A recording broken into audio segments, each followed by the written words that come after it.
नमस्कार साथियों, स्वागत है आपका अपने चैनल नितेश पांडे में। जैसा कि अभी तक आपको गणित विषय की 14 क्लासेस दी जा चुकी हैं। इस चैनल पर चतुर्थ सेमेस्टर के प्रत्येक विषय की डेली क्लासेस दी जा रही हैं। क्लासेस के साथ ही रिटन नोट्स आपको पीडीएफ के रूप में हमारे टेलीग्राम चैनल से आपको मिल जाएंगे। चैनल का लिंक डिस्क्रिप्शन बॉक्स में है। सभी विषयों की प्लेलिस्ट डिस्क्रिप्शन बॉक्स में पड़ी है, आप वहां से देख सकते हैं। और आपको मैं यह वादा दिलाता हूं, यदि आपने सारी प्लेलिस्ट की एक एक वीडियो देख ली, आपका परीक्षा में 1 नंबर कम नहीं होने दूंगा, यह मेरा वादा है। और चैनल पर मैराथन क्लासेस शुरू कर दी गई हैं विज्ञान शांति शिक्षा की, आप उनको ज़रूर देखिए।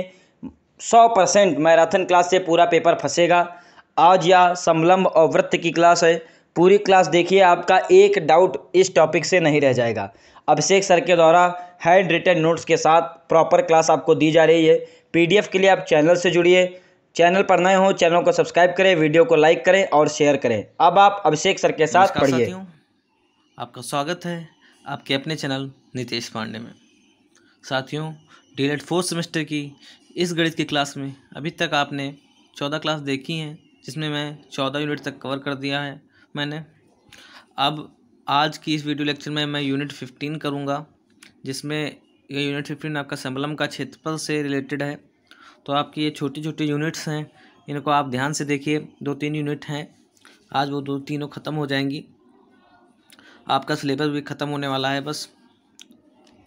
लेकिन आप लोग तैयारी करते रहिए और क्वेश्चंस लगाते रहिए, जिससे आपकी परीक्षा में बेहतर अंक पा सकें आप लोग। तो आशा करता हूं कि आपको ये वीडियो अच्छी लगेगी। तो चलिए स्टार्ट करते हैं आज का सेशन, जिसमें सबसे पहले आज जो है यूनिट 15 है समलंब का क्षेत्रफल। बहुत इस समलंब के क्षेत्रफल में कुछ नहीं, बस एक फार्मूला है, इसे आप याद कर लीजिए आराम से, आपका पूरा ये ख़त्म हो जाएगा। इससे रिलेटेड क्वेश्चंस भी आते हैं पेपर में। तो चलिए देखते हैं समलंब कैसे होता है। समलंब में जो है दो भुजाएं समांतर होती हैं। कोई दो भुजाएं समांतर होगी, या तो ये वाली भुजाएं समांतर होगी, सामने सामने की भुजाएं समांतर होगी। ये वाली नहीं होती हैं, भुजाएं समांतर नहीं होती। ये इसकी ऊंचाई h है, मान लिया ये इसकी लंबाई b1 है, इसकी लंबाई b2 है AB की। तो इसका क्षेत्रफल क्या हो जाएगा? क्षेत्रफल जो है 1/2 गुणे समांतर भुजाओं का योग। इन दो समांतर भुजाओं का जो योग होगा गुणे ऊंचाई, और गुणे ऊंचाई, यही हमारा क्षेत्रफल होता है। अब बस यही इसी पे बेस्ड क्वेश्चन है, 1-2 कर लेते हैं बस। ये यूनिट इस यूनिट में इतना ही है। समांतर भुजाएं दी रखी है, b1 दे रखी है 15 मीटर और b2 दे रखी है हमारी 8 मीटर, h बराबर 12 मीटर। कह रहा समलंब का क्षेत्रफल बता दो। ऐसे क्वेश्चन आता है, करवाना जरूरी है। कंसेप्ट आपको एक एक चीज़ बतानी जरूरी है, इसीलिए करवा रहा हूँ। समलंब का क्षेत्रफल क्या होता है? 1/2 गुणे समांतर भुजाओं का योग, यानी b1 + b2 गुणे h, यानी 1/2। b1 कितना है? 15 है। b2 कितना है? 8 है। गुणे h है 12, यानी 1/2 गुणे 15, 5 20 23 गुणे 12। 2 से काटते हैं, 2 छंग 12, 6 3 18, 6 दूनी 12, 1 13, 138 जो मीटर स्क्वायर है, ये क्या आ गया? समलंब का क्षेत्रफल। 138 मीटर स्क्वायर समलंब का क्षेत्रफल आ गया। ठीक है, तो चलते हैं अपने नेक्स्ट क्वेश्चन पे। यही आंसर है, यही हमारा आंसर है। चलते हैं नेक्स्ट क्वेश्चन पे। ये क्वेश्चन आपके 2016 में आया हुआ क्वेश्चन है, तो इसीलिए सब चीज़ जानना जरूरी है आपके लिए, इसलिए करवाया जा रहा है। चलते हैं अगला क्वेश्चन। ऊंचाई 3 सेंटीमीटर वाले, यानी h कितना हो गया? 3 सेंटीमीटर हो गया। एक समलंब चतुर्भुज का क्षेत्रफल, एरिया हमारा दे रखा है 12 सेंटीमीटर स्क्वायर। समांतर भुजाओं में से एक b1 चलो मान लेते हैं 3 सेंटीमीटर दे रखी है, b2 बताना है हमको। ठीक है, तो हमको पता है एरिया क्या होता है समलंब का, 1/2 b1 + b2 इंटू h होता है। एरिया की जगह 12 डाल दीजिए, 1/2 b1 की जगह 3 दे रखा है, b2 हमको पता करनी है, गुणे h की जगह क्या डाल लेंगे? 3 डाल लेंगे। ठीक है, अब इसको सॉल्व कर लेते हैं। 3 कम 3, 3 चक्कू 12, 2 उधर जाएगा, 8 बचेगा। 8 बराबर 3 + B2, यानी B2 हमारी कितनी आ गई, 8 - 3, यानी B2 हमारी आ गई 5 सेंटीमीटर। यही आंसर है। ऐसे ही क्वेश्चन आएंगे आपके पेपर में इस यूनिट से। बस यही 2 क्वेश्चन हैं इस यूनिट में, बस आराम से आप सीख जाइए, क्योंकि इसमें बस फार्मूले पे बेस्ड क्वेश्चन आते हैं। आशा करता हूँ अब आगे के क्वेश्चन आप कर सकते हैं। जब आपको फार्मूला पता होगा तो बस फार्मूला जानिए, उस पर वैल्यू पुट कीजिए, आंसर आ जाएगा। ठीक है, चलते हैं हम नेक्स्ट टॉपिक पे। अब देखिए ये यूनिट ख़त्म हो गई, बस इतना ही था इसमें। जो यूनिट 16 और 17 है ये वृत्त से संबंधित है, वृत्त से संबंधित है। इस यूनिट को हम ध्यान से देखेंगे आराम से। यूनिट 16 और 17, इसमें देखिए ये एक वृत्त है, इसमें ओ जो है इसका केंद्र है। ओ क्या होगा, केंद्र होगा। ए बी जो है व्यास है। केंद्र से होकर जाने वाली जो लाइन होती है ना, वो क्या कहलाती है, रेखाखंड होता है। लाइन तो बढ़ती चली जाती है, उसका अंत नहीं होता, लेकिन जो रेखाखंड होता है वो सीमित बिंदु तक होता है। तो परिध तक, वृत्त के केंद्र से परिध तक मिलाने वाली रेखा, वृत्त के केंद्र से होती हुई परिध तक मिलने वाली रेखा को क्या कहते हैं, व्यास कहते हैं। ये भी एक व्यास हो गया। ठीक है, और ओसी जो त्रिज्या है, वृत्त के केंद्र से परिध तक की दूरी को क्या कहते हैं, हम त्रिज्या कहते हैं, ओसी। ओसी त्रिज्या हो गई। परिधि क्या है, 2πr है। पाई की वैल्यू 22/7 है, 3.1416 इसकी वैल्यू होती है पाई की। बस इतना है, जानिए, बस बेसिक जान गया। बस एक वृत्त का व्यास 14 सेंटीमीटर है, उसकी परिधि क्या होगी। अब हम ये चीज़ तो जानते हैं, व्यास जो होता है 2r होता है, त्रिज्या का 2 गुना होता है, ये तो हमको बचपन से पता है। 2r बराबर 14 सेंटीमीटर है। अब यहाँ से r की वैल्यू कितनी आ जाएगी, 14/2, यानी r बराबर कितना आ गया, 7 सेंटीमीटर। 7 सेंटीमीटर। अब परिध हमको पता है 2πr, ये अभी देखा हमने।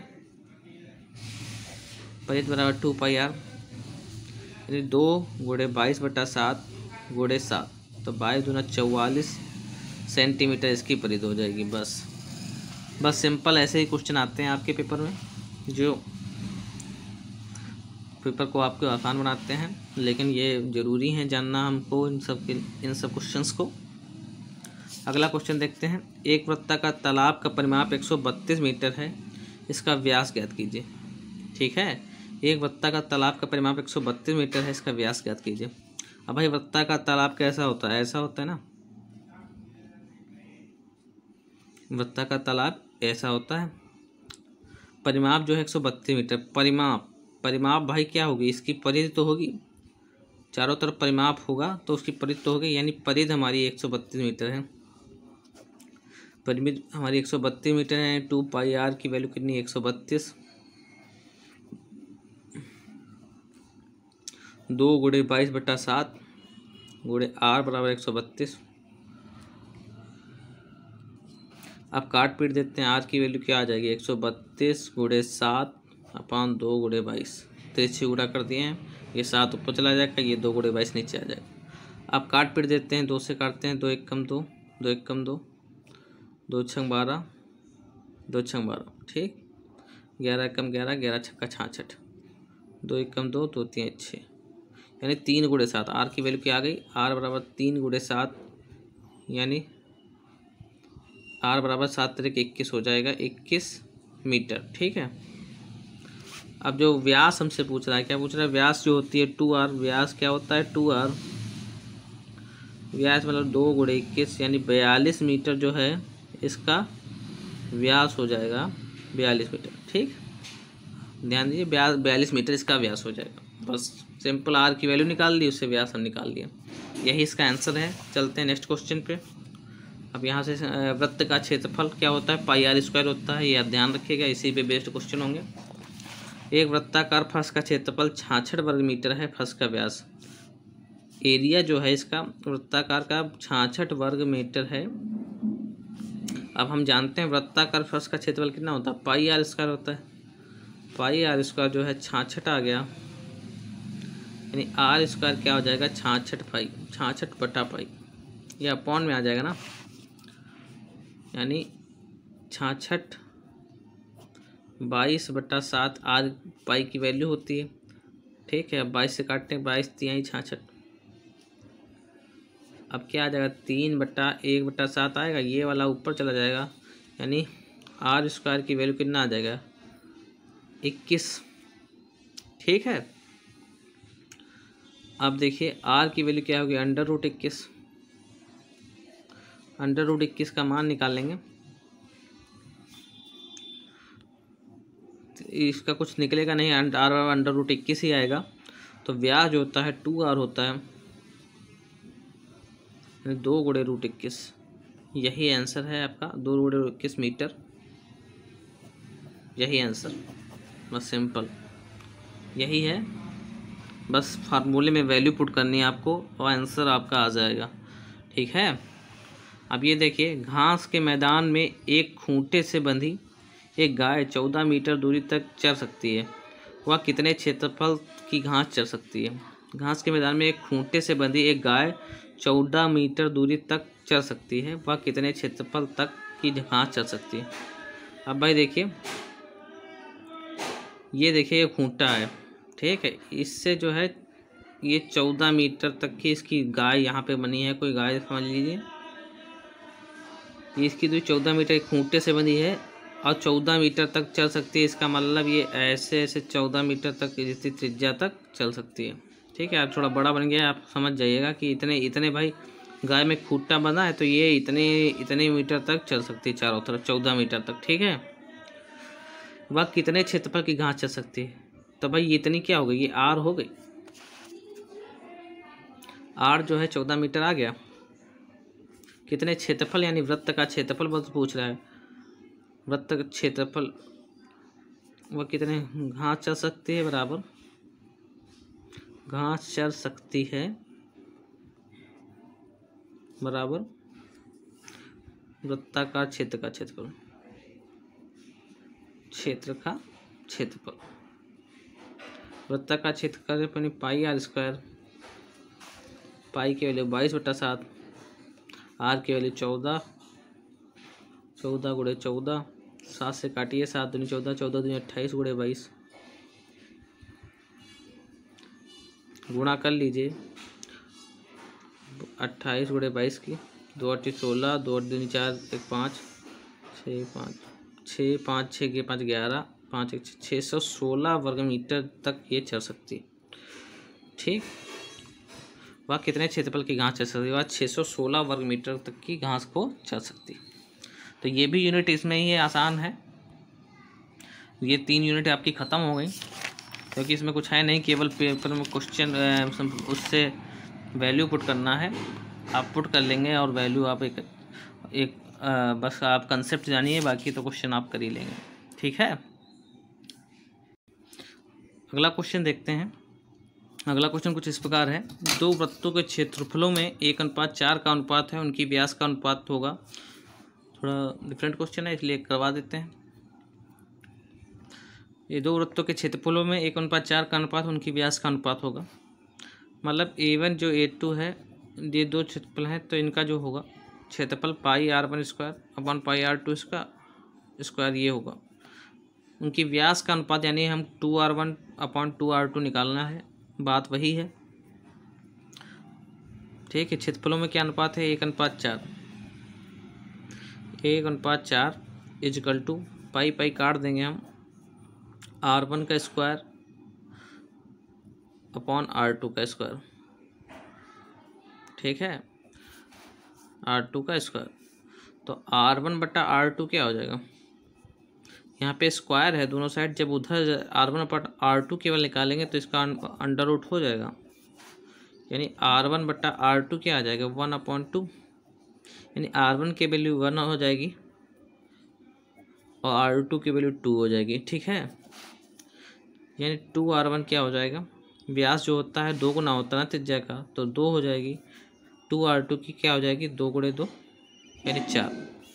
अब हमको व्यास का अनुपात पूछना है ना, व्यास का अनुपात पूछ रहा है कि ना, व्यास का अनुपात जो है पूछ रहा है क्वेश्चन में, तो व्यास का अनुपात क्या हो जाएगा, व्यास का अनुपात जो है 2r1/2r2 होता है, ये क्या हो जाएगा 2/4, तो 1 कम 2, 2 दूनी 4, 1/2। अब देखिए जो व्यास का अनुपात आया है वही त्रिज्या का अनुपात आया है R1/2। जब अनुपात करेंगे ना, क्योंकि त्रिज्या जो होती है, व्यास जो होता है वो त्रिज्या की 2 गुनी होती है, तो ये भी 2 ये भी 2, तो कट जाएगा, तो बात तो वही है, ऊपर भी 2 नीचे भी 2, अनुपात निकालेंगे तो 2 2 कट जाएगा। R1/R2 जो यानी कि जो त्रिज्या का अनुपात होता है वही व्यास का अनुपात होता है। ठीक है, ये आप कंसेप्ट यूज कर सकते हैं अपने आने वाले क्वेश्चन में, अगर जिसमें मतलब कि त्रिज्या दे रखी हो तो आप समझ जाएंगे जो त्रिज्या का अनुपात होगा वही व्यास का अनुपात होगा। इस क्वेश्चन से हमको ये सीखने को मिला कि जो त्रिज्या का अनुपात होगा अगर वही व्यास का अनुपात होगा। ठीक है, जो त्रिज्या का अनुपात होगा वही व्यास का अनुपात होगा, ये आप याद रख सकते हैं। ठीक है, ये बहुत काम आ सकता है आपके। चलते हैं नेक्स्ट क्वेश्चन पे। अगला क्वेश्चन कुछ इस प्रकार है, दो वृत्तों के व्यास में 2:3 का अनुपात है। ठीक है, उनके क्षेत्रफलों में अनुपात ज्ञात कीजिए। तो देखिए व्यास में 2:3 का अनुपात है। कितना? 2:3 का अनुपात है, यानी 2 व्यास क्या होता है 2 गुना होता है त्रिज्या का। ये क्वेश्चन करा चुके थे, वीडियो स्टॉप थी इसलिए दोबारा कराना पड़ रहा है।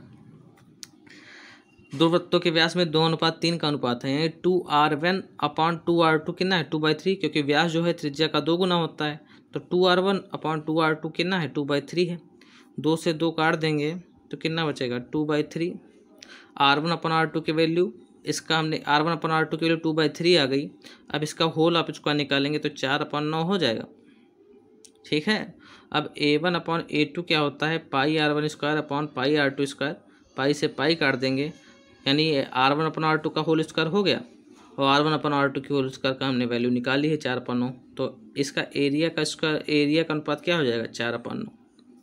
ठीक है, तो आशा करता हूँ ये आपको ये क्वेश्चन समझ में आया होगा। ऐसे ही क्वेश्चन बस वैल्यू पुट कीजिए और आंसर आ जाएगा आपका। चलते हैं अगले कंसेप्ट पे। अगला क्वेश्चन कुछ इस प्रकार है, एक वृत्त का क्षेत्रफल दूसरे वृत्त के क्षेत्रफल का 64 गुना है। उनकी परिधियों का अनुपात, यानी कि A1 = 64 A2। ठीक है, एक वृत्त का क्षेत्रफल दूसरे वृत्त का 64 गुना है। इसका हमने मान लेते हैं πR1² = 64 πR2²। ठीक है, इस वाले पाई से ये वाला पाई कट जाएगा, यानी R1 जो है R1² और ये R2 नीचे ले आते हैं, कितना आ जाएगा 64/1। ठीक है, यानी R1/R2 कितना आ जाएगा 64/1 का अंडर रूट।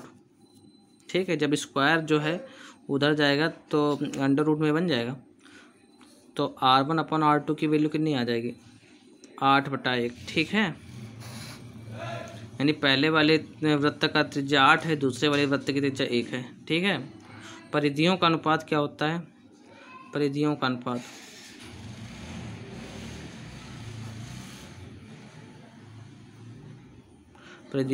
जो होता है 2πR1/2πR2। इस वाले 2π से ये वाला 2π कट गया, यानी R1/R2 आया, और R1/R2 की वैल्यू तो हमने 8/1 डाल दी, यही आंसर हो जाएगा। ठीक है, सिंपल है। एरिया 1 दे रखा था 64 गुना A2 के, इससे हमने πR1² 64 πR2², पाई से पाई काट गया, R1² और ये वाला R2 इसका नीचे आ जाएगा, तो इक्वल टू क्या आ जाएगा 64/1। इससे हमने R1/R2 की वैल्यू निकाल दी, अंडर रूट 64/1। R1/R2 की वैल्यू कितनी आ जाएगी 8 × 64 होता है, तो 8 आ गया। परिधियों का अनुपात होता है 2πR1/2πR2, इससे 2π कट गया, R1/R2 बचा। R1/R2 की वैल्यू हमने निकाल रखी है, तो इसका आंसर 8/1 आ गया। सिंपल क्वेश्चन है, आशा करता हूँ आपको समझ में आया होगा। तो बस इस चैप्टर्स में इतना ही सब चीज़ें थी, 3 यूनिट आपकी कवर हो गई। अब नेक्स्ट लेक्चर में मैं आपको आगे के जो चतुर्भुज चैप्टर है वो पढ़ाऊंगा डीपली अच्छे से। तो आशा करता हूँ आपको वीडियो पसंद आई होगी। वीडियो पसंद आई है तो प्लीज़ इसको लाइक कीजिए, हमारे चैनल को सपोर्ट कीजिए, शेयर कीजिए वीडियो को। जितना आप शेयर करेंगे उतना ही आपको अन्य साथियों के साथ हमारी वीडियो पहुँचेगी, जिससे हम लोग और अच्छी वीडियो आपको तक पहुँचाने का प्रयास करेंगे। आपके कमेंट्स हम आते हैं तो हम लोगों को अच्छा लगता है। तो चलते अब आगे जो है इसके अगर PDF नोट्स आपको चाहिए तो हमारे टेलीग्राम चैनल को जरूर ज्वाइन कीजिए। उस पर डेली बेसिस पे PDF प्रोवाइड की जाती हैं आप लोगों को, तो आशा करता हूँ आप ज़रूर ज्वाइन करेंगे। तो चलिए मिलते हैं अब नेक्स्ट क्लास में नेक्स्ट टॉपिक के साथ। चतुर्भुज चैप्टर डीपली कवर करेंगे, अच्छे से कवर करेंगे। तब तक के लिए नमस्कार।